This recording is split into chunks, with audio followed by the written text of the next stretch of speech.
বানাচ্ছি, বিভ্রান্ত করছি। রাসূল সাল্লাল্লাহু আলাইহি ওয়াসাল্লাম রাহমাতুল আলামিন ছিলেন। তো এই রাহমাতুল আলামিন রাসূল সাল্লাল্লাহু আলাইহি ওয়াসাল্লাম কি কুরাইজার 400 যুবককে একদিনে হত্যা করে দেননি? আমরা হলে রাসূল সাল্লাল্লাহু আলাইহি ওয়াসাল্লামকে এই রহমতের জন্য ওয়াজ শোনাইতাম, না এটা করা ঠিক হচ্ছে না। ওই তায়েফের ওয়াজ আমাদের মনে আছে, কিন্তু কুরাইজার ওয়াজ কেউ স্মরণে রাখে না।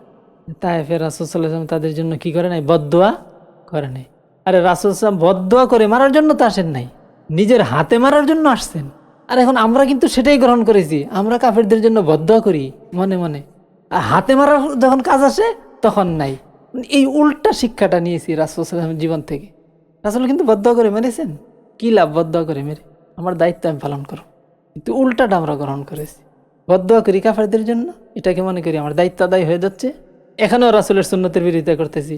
আবার অস্ত্র ধরতে বলেছেন, রাসূল সাল্লাল্লাহু আলাইহি ওয়াসাল্লাম অস্ত্র ধরেছেন, সেটা ধরতেছি না।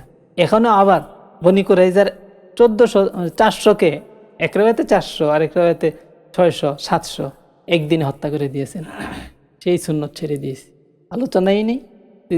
কোনোদিনই শানদার হওয়ার জন্য কথা আমি অনেক দূরে চলে গেছি। দ্বিতীয় শর্ত হলো কি হওয়া? সুন্নত